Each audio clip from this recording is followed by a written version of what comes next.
The Ministry of Defence is giving Army personnel an extra 5 days Christmas holiday as a thank you for what it calls an exceptionally busy year.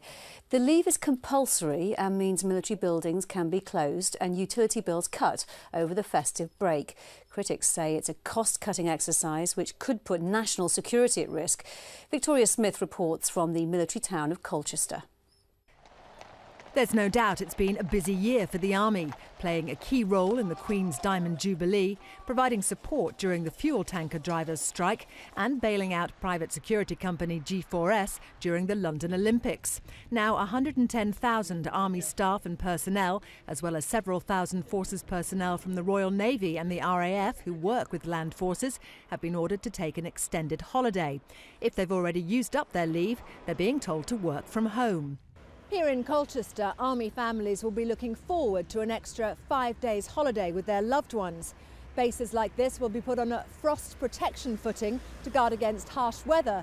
Otherwise, it's shut down, and that's causing concern. Former military commanders say this is an act of sheer desperation by Army bosses starved of cash by the government.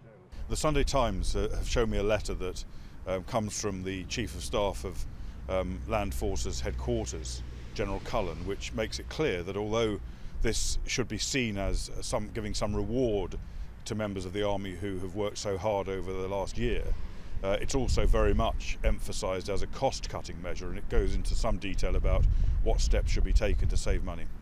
There's concern too for those who live on Army bases year-round.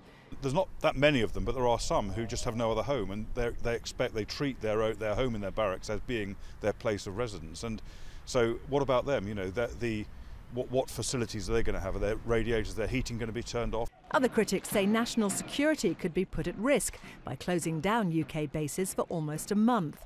But a spokesperson for the Army said any suggestion that the order is a cost-cutting measure is ridiculous, and members of the armed forces are delighted.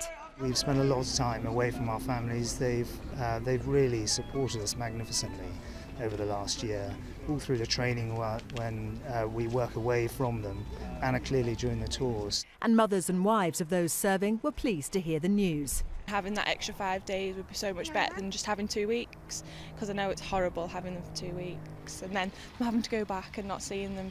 The extra leave will not extend to ongoing ops, nor will it affect those working in Afghanistan. Victoria Smith, Forces News, Colchester.